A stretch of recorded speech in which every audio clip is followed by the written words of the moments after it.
Hello everyone and welcome back to Kanen Coffee. Here we have this beautiful Zacconi Riviera Espresso machine that we got here, and for this machine we did a little bit of work. We had to rewire the machine from the bottom as the power switch of this machine was completely broken.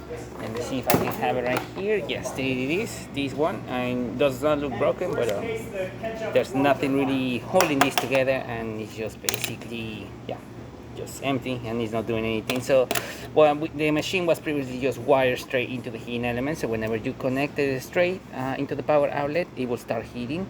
So we had to rewire everything, put it back together the way it's supposed to, and use this power switch, the brand new power switch that we have installed. And right now the machine is at full pressure, so we're gonna be able to test out. We also had to replace a lot of the gaskets, most of the ones that you see right here.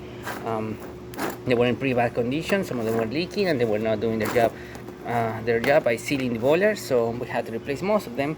And of course we had to clean everything around the machine itself. You can see here how the piston used to look like and how the base of the machine as well used to look like over here. We did clean everything inside the group head, everything inside the piston as well, and everything here, making sure everything is nice and shiny, just like this.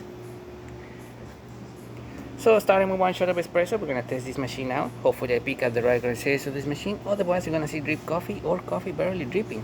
And this one really requires for you to dial in the grind, as this is a spring loaded machine, so you basically have to lower the spring all the way here, let the water flow from the boiler into the group head. Once you see those little tiny drops, you just let go and you make espresso.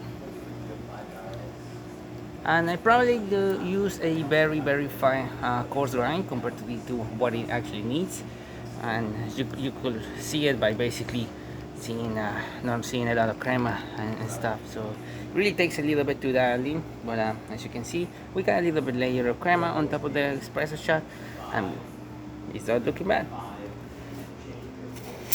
Pressure the machine, as you can see, extremely great, working really fine.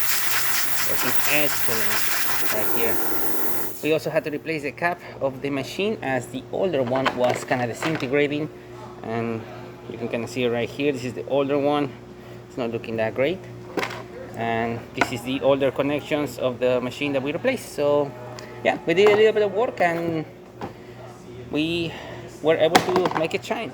So thank you so much for the very kind of coffee. Please subscribe to the channel for more content every day, and thanks for watching.